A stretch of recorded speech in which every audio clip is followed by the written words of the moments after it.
Hi everyone, it's Rax bringing you a walkthrough for a pretty nice solo clear I got for the Necromancer in Season 17. We're playing the Thorns build here, and I'm just going to walk you through and teach you everything that I've learned through the season that helped me get this Greater Rift down. So we zone into a Vile Swarm Festering Woods, and Vile Swarms are one of the best mob types in the entire game because they will follow you forever and they're worth a lot of progression. And Festering Woods is of course the best map in the entire game because it's a big outdoor map with tons of potential pylon spawns, and almost every Festering Woods has 6 elites. So if you can use Nemesis bracers on a few pylons, then sometimes you can clear the entire map on one floor, which is the best for Thorns. The idea for this build is I need to find a leash, something that's very good to command on, and I haven't found anything good yet. And this Yeti would be a good target, except for the fact that he's a Yeti, and his auto attacks will just kill him. So I ultimately decide to leash on one of his minions, one of the trees, just to see how that will go. And the definition of a good leash would be a monster that will follow you, a monster that won't kill itself with its auto attacks, and a monster without Frozen Orbiter or Jailer, because all of those affixes will murder your skeletons, and you want everything to die except what you're commanded on. You can see the big red aura under that tree, indicating that that's who I'm going to try to keep alive and kite around the map. One very important concept to understand for Thorns, if you're new to the play style, is when you're commanded on, let's say, a minion of a yellow pack, so you've got the minion that you're commanded on, all the other minions, and the yellow itself, as long as one member of that pack, it doesn't have to actually be your commanded target, is close to you, you will not lose your leash. Okay, so you'll see me running away, far away from my tree that I'm commanded on, but as long as I can see that little butterbean Yeti right next to me, I know I won't lose my command. What I'm doing here is I'm dancing around the map trying to figure out the right way to go. You saw me run down and I figured out that I think down there is a dead end. So I know the correct way to advance through the map now is going up here. Trying to gather all of the elites, and then at the end hopefully we'll spawn a couple awesome pylons, preferably one that starts with a C, you know, the pylon that does things, not channeling, but we'll see what happens. When you get to parts of the map like this where it essentially turns into a hallway or a sewer-ish part, it can be very difficult and you have to be very patient. But one thing you can notice here is I haven't killed any elites, and you can see my progress bar is about even, and that is 100% thanks to Vile Swarms. Very valuable mob type. They followed me forever, and they're giving me a lot of progress. Now, we're starting to see monsters with Jailer and Frozen here, and that is amazing, but it's very dangerous for surviving. You can see I'm jailed, I'm nightmared, I'm vortexed, I'm frozen. It's very scary. Here comes a very scary part right here. I'm jailed into a frozen and I almost die. Very, very scary, but one thing about this is I've tried this many times, and I have adjusted my toughness to try my best to account for things exactly like that. So I'm prepared to get jailed into frozen or vortexed into a molten. I should be able to survive a molten explosion because that stuff is going to happen. And that is why sometimes some Thorns players take the CC reduction rolls on some of their items, because Jailer can sometimes be the end of your run. Because if I die anywhere in this point, I don't have a cheat death. If I die, I'm going to lose my command stacks, and it's going to be all over. I'm not going to be able to do any more damage. We encounter another elite, and it also has Frozen, so this has been incredibly lucky.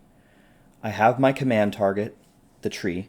It's still alive, and almost every elite that we've pulled has had Frozen or Jailer, and those are the two best affixes to kill them.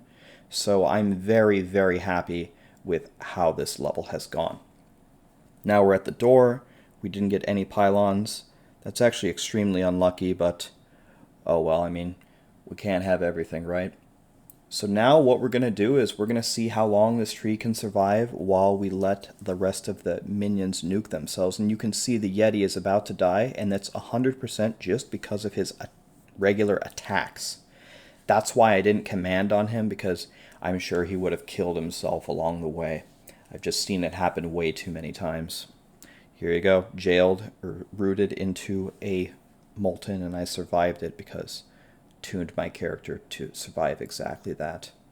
I survey the rest of the elites. I don't see any of them close to dying, so reluctantly we're going to have to move on. It's going to take way too long to kill them. And wow, we get another Festering Woods. I'm checking the affixes, no frozen, molten, or jailer, and we have a leash target at the beginning. This is looking like a very real attempt here.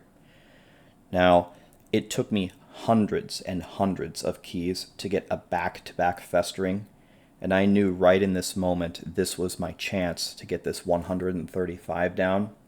So you're going to notice me take it a little bit easy and make sure that I'm kiting my leash forward and using my golem to push him forward. And there's no real rush here, and I've only spawned one pylon so far. So we've spawned shield. Speed wouldn't help really at all, other than getting another elite. Channeling wouldn't help at all, other than letting me cast my golem a little bit more often.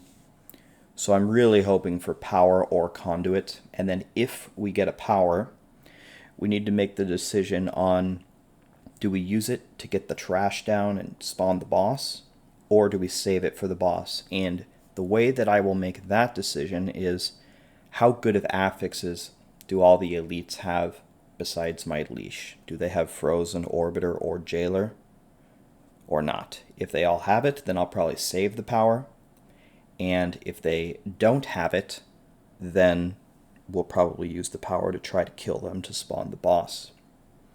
Another thing that's different about solo Thorns than, let's say, RGKing as Thorns is we're using Spear of Hyro. So monsters near me are going to increase my Thorns damage. So when I spawn the boss, if I nemesis a power pylon, the actual monsters from the power pylon will actually give me increased damage as long as I can survive. It's going to be scary if they come out with something like Jailer. But other than that, that's another thing to consider, and that's another thing that would be good about a Rift Guardian. If a Rift Guardian has adds, it will actually help my damage because of the Spear of Hyro in the cube. You can see Diablo starting to lag. This is not the moment for Diablo to lag. I've got a million elites on me. Everything is very dangerous. But one thing that happened that was pretty lucky on this map as well and on the previous map is I went the right way. So I love it on Festering when I see a dead end, which means that I'm not wandering the wrong way. And the same thing happened on the previous map. We checked a little bit low and it looked like a dead end. We went the other way and that ended up being the right decision. So once again, I'm not being as aggressive on this map because my leash isn't following me as well, and the only thing that's going to make me lose this rift at this point is either dying or losing my leash, so I just need to be very patient. And we should be due for a pylon spawn here pretty soon, and we'll see what we get. But it may be hard to tell, but the game is really lagging for me here, and it's very, very disheartening. One lucky thing about solo is you can pause the game. So if it gets too bad, I may have to utilize it to let Diablo think about what we're actually doing here. I see Frozen. That's amazing. I've been commanded this entire rift, so I'm certain that that Frozen monster is going to die. And we got the pylon that does things, Conduit. Now the question is, can I take it right now? Because we're going to need this entire time to kill the Guardians. It's hard because I don't have Grim Scythe on and I don't have Stricken. You can see I'm lagging so bad with all these elites, and it's may cost me my run. So I just decide to pause, and I decide to sit around and cry about it for a little bit. But this is not the time for Diablo to be lagging, and I'm a little bit scared to take the conduit at this point, but I need to. Can't live your life in fear. So here we go, conduit. Yeah, so this ended up being a back-to-back festering, the first one with swarms. We kept our leash both levels into a conduit. It's insane. Let's see what guardian we can get, though. It could be a wipe. There are a lot of guardians I cannot kill in this time. And we get Escandiel. Now, Escandiel is normally not a great boss. He's not the worst, but he's not great. The thing that may save me here is what we just talked about, the Spear of Hyro. He spawns 10 plus adds, and when they're up, I'm going to be doing additional damage. And I don't have Stricken, so there's no Stricken stacks that they're going to take away from me. So this may actually be doable. So the main idea here is he just sends waves forward, and I just want them to hit my skeletons. So the main idea is I just want to stand behind them. And you may ask, well, why don't you just literally stand behind them? Why are you moving around like crazy? It's because I have hexing pants on, so I do more damage as long as I continuously move, so I'm just going to be dancing around all the time. And then, of course, when the ads spawn, they're going to spawn Oculus rings, and the decision that I'm going to have to make is if an Oculus ring spawns behind my skellies or on the opposite side or perpendicular, is it worth trying to go for it? Will he still shoot the beam at my skeletons? This is something we're going to have to experiment with, but that Oculus ring is perfect. It's right behind my skeletons. He shoots his wave. It hits all my skeletons. So this is going very well. So we're just going to dance around, stay alive. Compared to some of the other things that we've encountered, the jails into the Moltens or the jails into the Frozens, this is really nothing. It's pretty easy to survive here. I'd like to take one moment to thank everybody on Twitch and on YouTube who has been supporting me this season, and a lot of the viewers on Twitch have watched me pull hundreds and hundreds of keys trying to get a riff this good to have a chance to get this down. So shout out to you guys, love you guys, and we'll be pulling the big keys for rank 1 very soon. We only have a couple days left in the season. So I took an Oculus ring on the side, and of course he shot the beam at me, so I'm not going to do that anymore. I'm only going to take the Oculus rings right behind my skellies. And my damage ramps up over time, just like always with Bone Ringers, so we've used like half of our time, and he's not even close to half dead, but I'm not discouraged. This looks like this will be a clear to me. So what bosses was I really hoping for? I was hoping for Blighter. He'd just die instantly. Hoping for Bloodmaw or Infernal Maiden. Super good bosses. I probably could have taken Rhyme to the bridge and murdered Rhyme. Arathon is good. I wonder how Voracity is in solo. Voracity is world class in groups, but I don't think I'd be able to tank him making multiple fart clouds on top of himself, so that would be an interesting boss to get. But Escandiel is nowhere close to the worst. If this had been Orlash or Choker or, let's see, Bone Warlock, Vesalius, it just would have been a leave. So Man Carver's pretty bad. But we're getting close and closer and closer, and I think we're going to win. Well, I'll just say right now, thank you so much for watching, everybody.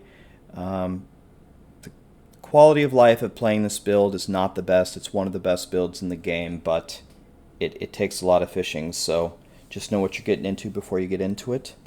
Many more videos are coming out before Season 18, and we'll be pushing as a Necro again next season. Please like and subscribe if you like this video, and I will see you again very soon. Thank you very much.